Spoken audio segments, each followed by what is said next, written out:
আসসালামু আলাইকুম রহমতুল্লাহ। বিসমিল্লাহির রহমানির রহিম। যারা বিবাহের ইচ্ছা পোষণ করেন, বিবাহ করতে চান, বা যে সমস্ত অভিভাবকরা ছেলেদের মেয়েদেরকে বিবাহ করাতে চাচ্ছেন, তাদের উচিত প্রথমে জেনে নেওয়া যে ছেলে হলে কেমন পাত্রী দেখে বিবাহ করাবেন বা বিবাহ করবেন। এই ব্যাপারে ইসলাম কি বলে? ইসলামী শরীয়তে পাত্রীদের যে সমস্ত গুণাগুণ দেখে বিবাহ করতে হয় তার মধ্যে হলো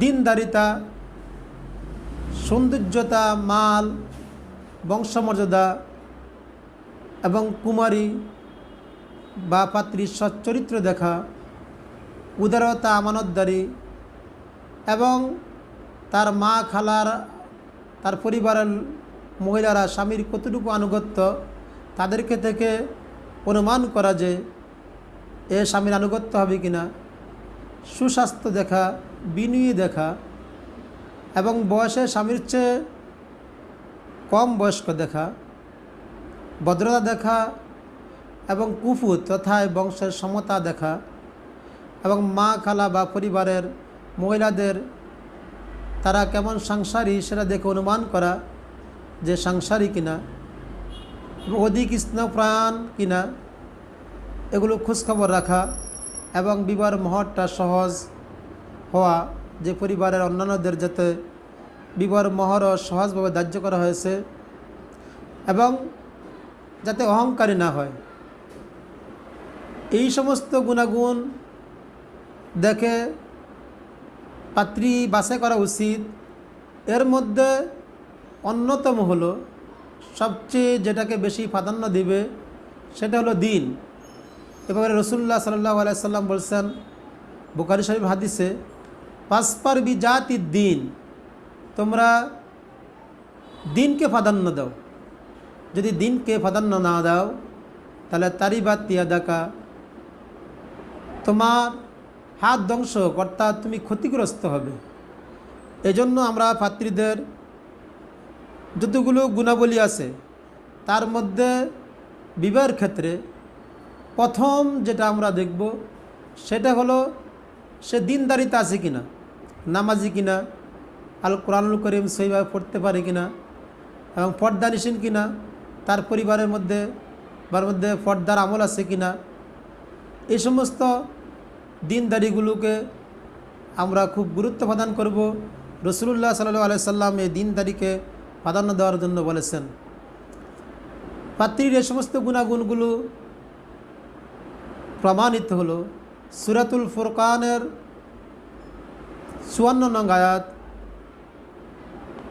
এবং সহিহুল বুখারীর ২য় খণ্ড ৭৬০ নং পৃষ্ঠা এই ব্যাপারে হাদিস বর্ণিত আছে। শরে মুসনাদ ইমাম আজম আবু হানিফা রাহমাতুল্লাহ আলাইহি ২৪৮ পৃষ্ঠা এই ব্যাপারে হাদিস বর্ণিত আছে। সুনান ইবনে মাজার আল মুত্তাহিদা ১২৩ নং পৃষ্ঠায় এবং আব্দুল মুক্তার দারুল হাদিস ৭৪ খণ্ড ১৫৮ নং পৃষ্ঠা বর্ণিত আছে। এ ব্যাপারে রদ্দুল মুহতা দারুল হাদিস ৭৪ খণ্ড ১৫৮ নং পৃষ্ঠায় এবং আল ফিকুল ইসলামী ওয়াদিল্লাতিহিল আল আসাস ৭ম খণ্ড ২৮ নং পৃষ্ঠা ফতোয়া বর্ণিত আছে। এ ব্যাপারে আরও হাদিস শরীফ বর্ণিত রয়েছে। আর সহিহুল বুখারীর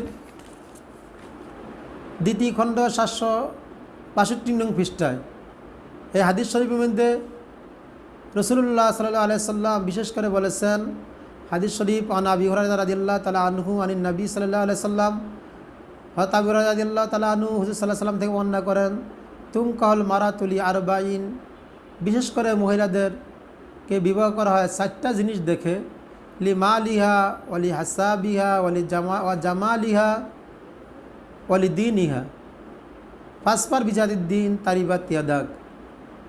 মহিলাদেরকে বিশেষ করে 4টা জিনিস দেখে বিবাহ করা হয়। এর মধ্যে 1 নম্বর হলো মানুষ যেটা দেখে যে সেটা হলো লি মালিহা, তার অর্থ সম্পদ দেখে, কোটিপতি কিনা, লাখপতি কিনা, বাড়ি গাড়ি আছে কিনা।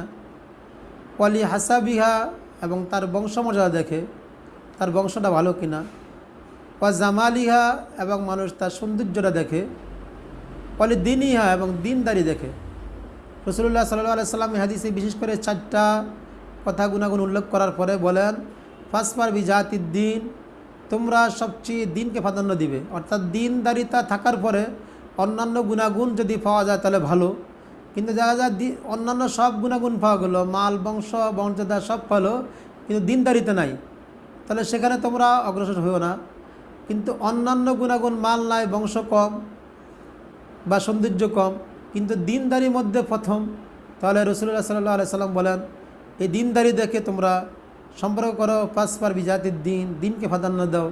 তারিবাত ইয়াদাক, যদি তুমি দিনকে প্রাধান্য না দিয়ে অন্যান্যগুলোকে প্রাধান্য দিয়ে বিবাহের কাজ করলা, আত্মীয় করলা, তাহলে তুমি ক্ষতিগ্রস্ত হবে।